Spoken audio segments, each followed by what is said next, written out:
Good morning. I'm Nova Blake, and this is your complete political briefing for Monday, April 27th, 2026. Today, a gunman opens fire at the White House Correspondents Dinner in Washington. President Trump and top officials are rushed to safety, and the suspect, a 31-year-old California teacher, is identified and charged. Let's get into it. Starting with the top stories from across the American political landscape. A gunman opened fire outside the ballroom of the Washington Hilton on Saturday night during the annual White House Correspondents Association dinner, in an attack that sent President Trump, the First Lady, and top cabinet officials scrambling for safety. The suspect, identified Sunday as Cole Tomas Allen, a 31-year-old mechanical engineer and part-time teacher from Torrance, California, charged through a security checkpoint armed with a shotgun, a handgun, and knives before exchanging gunfire with Secret Service agents. A Secret Service agent was struck in the bulletproof vest and was later released from the hospital. Allen was tackled to the ground near a staircase leading to the ballroom and taken into custody.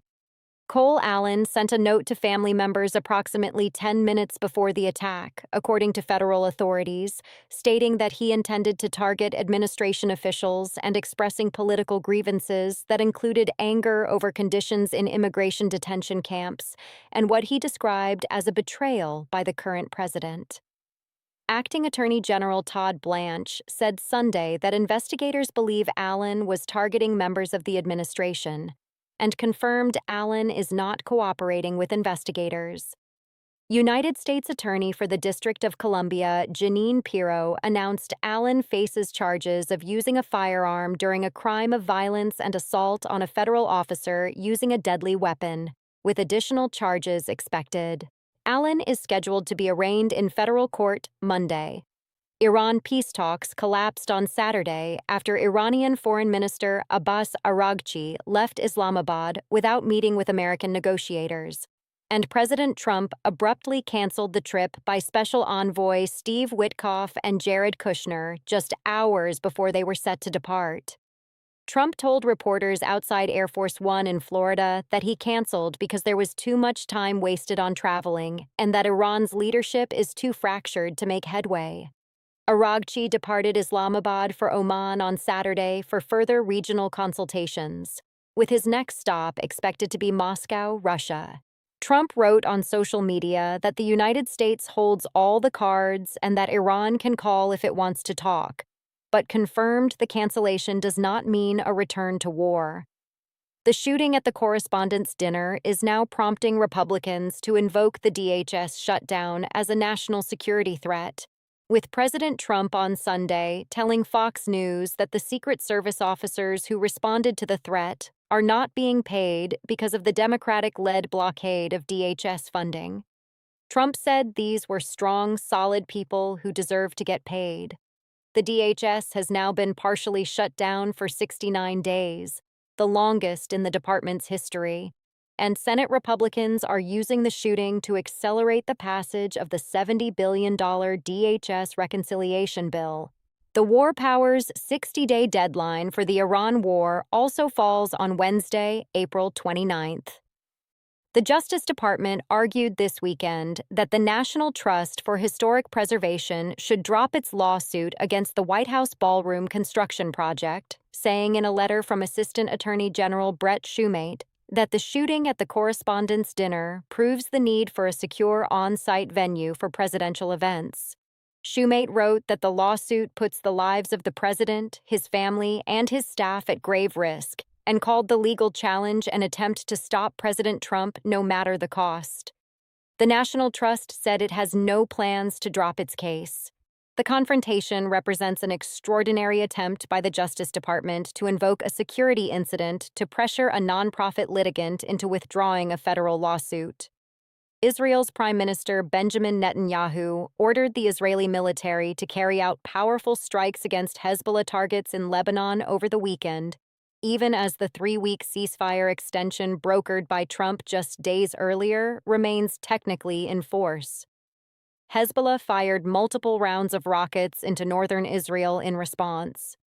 Lebanese health officials say at least 24 people have been killed in Israeli strikes since the ceasefire took effect, including Lebanese journalist Amal Khalil, who was killed while reporting. Many in Lebanon and the broader region are watching closely, as continued fighting risks collapsing the truce entirely before the broader Iran-American deal can be finalized. The Senate passed the DHS funding reconciliation bill late Saturday night on a party-line vote of 51 to 48 after a long, chaotic amendment process, sending the legislation to the House.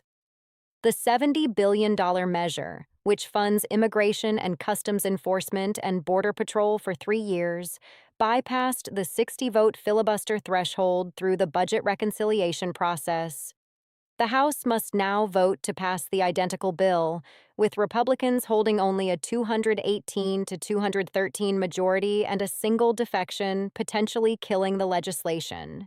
House Speaker Mike Johnson said he expected a House vote in the coming days. Indiana held its Republican primary elections on Tuesday, April 28th, with several Trump-backed challengers facing off against incumbent state senators who had defied Trump on redistricting earlier this year. Trump had personally endorsed primary challengers against incumbent Republican senators who rejected his call to redraw Indiana's congressional map in a way that would have eliminated the only remaining competitive district in the state. The races represented one of the most direct tests yet of Trump's ability to punish defiant Republican office holders at the state level, and are being closely watched as a preview of how the party handles internal dissent ahead of the November midterm elections. A federal appeals court ruled that immigration judges do not have the authority to unilaterally terminate removal proceedings for deferred action for childhood arrivals, or DACA, recipients, a ruling that reopens deportation cases for hundreds of thousands of undocumented immigrants who came to the United States as children. The Board of Immigration Appeals ruled 3-0 in the case of Catalina Santiago, a DACA recipient whose immigration judge had originally terminated her removal proceedings. The Trump administration had appealed that decision. Civil rights attorneys said the ruling places tens of thousands of additional DACA recipients at risk of deportation. President Trump on Sunday used the shooting at the Correspondents' Dinner, his third encounter with politically motivated violence in 2 years, to press for faster DHS funding, the construction of a new White House ballroom, and what he described as a crackdown on what he called anti-Christian, politically radical individuals. Trump told reporters he believes Allen was a lone wolf and a whack job. The president said he was honored, though he said he hated to use that word, by his repeated brushes with violence, and said these events demonstrate why the Secret Service and law enforcement need the resources the DHS shutdown is denying them. Now turning to Washington, and the latest actions from the current administration. Here are 10 significant developments from the administration this week. The Trump administration confirmed Sunday that President Trump canceled the planned trip by Steve Witkoff and Jared Kushner to Islamabad, Pakistan, for a second round of direct United States-Iran peace talks, citing Iran's internal division and the unproductive nature of shuttle diplomacy. Trump said future negotiations would be conducted by phone and that Iran can call whenever it is ready to make a serious offer. Iran's Foreign Minister Araghchi had arrived in Pakistan, met with Pakistani officials, and then departed for Oman without ever confirming a meeting with American negotiators. The cancellation came on the same evening as the Correspondents' Dinner shooting. The Senate passed the $70 billion DHS reconciliation funding bill on Saturday, funding immigration and customs enforcement and border patrol for 3 years on a party-line vote of 51 to 48. The bill now moves to the House, where Speaker Mike Johnson must hold together an extremely narrow Republican majority. The legislation bypassed the Senate filibuster using the budget reconciliation process, a parliamentary maneuver that only requires a simple majority. The passage ends the Senate's role in the DHS shutdown standoff and shifts the political pressure entirely to the House. The administration's Iran war approach enters a critical juncture this week as the 60-day War Powers Resolution deadline falls on Wednesday, April 29th. Under the 1973 War Powers Resolution, the president may invoke a 30-day extension by certifying to Congress in writing that unavoidable military necessity related to protecting United States armed forces requires it. Trump has not yet submitted that certification, and Senate Republicans, including Collins, Tillis, and Murkowski, are expecting either that certification or a formal authorization for use of military force by week's end. The Justice Department filed a letter this weekend urging the National Trust for Historic Preservation to voluntarily dismiss its lawsuit blocking construction of the White House Ballroom, citing the Saturday shooting as proof of the need for a secure on-site presidential event venue. Assistant Attorney General Brett Shumate wrote that the lawsuit literally serves no purpose except to stop the president. A federal judge previously called the administration's national security justification for the ballroom incredible, and the National Trust has declined to drop the case. The confrontation may now escalate back to the courts this week. Acting Attorney General Todd Blanche and United States Attorney Jeanine Pirro are overseeing the federal prosecution of Cole Allen in connection with Saturday's attack at the Correspondents' Dinner.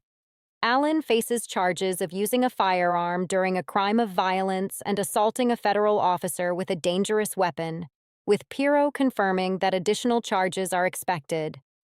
Allen's arraignment is scheduled for Monday in Federal District Court in Washington. The FBI and Secret Service are conducting a joint investigation and reviewing Allen's electronic devices and communications.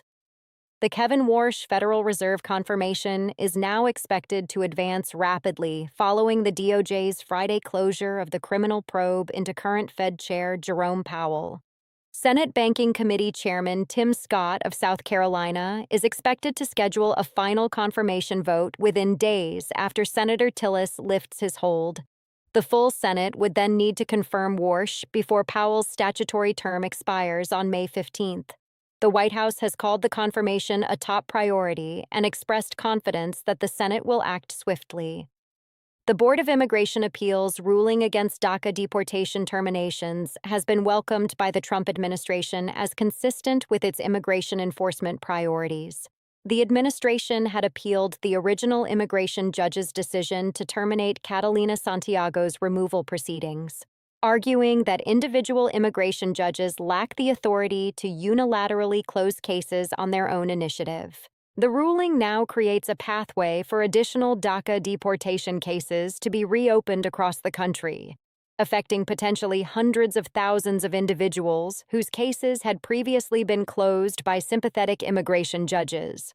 Iran's President Masoud Pezeshkian this weekend publicly urged Iranian citizens to conserve electricity, saying the government aims to control electricity consumption following American and Israeli airstrikes that damaged major parts of Iran's power generation infrastructure during Operation Epic Fury and Operation Roaring Lion.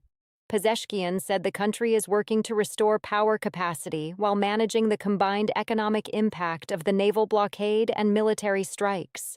Iranian officials confirmed the country's oil storage on Karg Island is reaching capacity, threatening to force Iranian oil wells to shut in, an outcome Treasury Secretary Bessent has described as a key goal of the economic warfare campaign.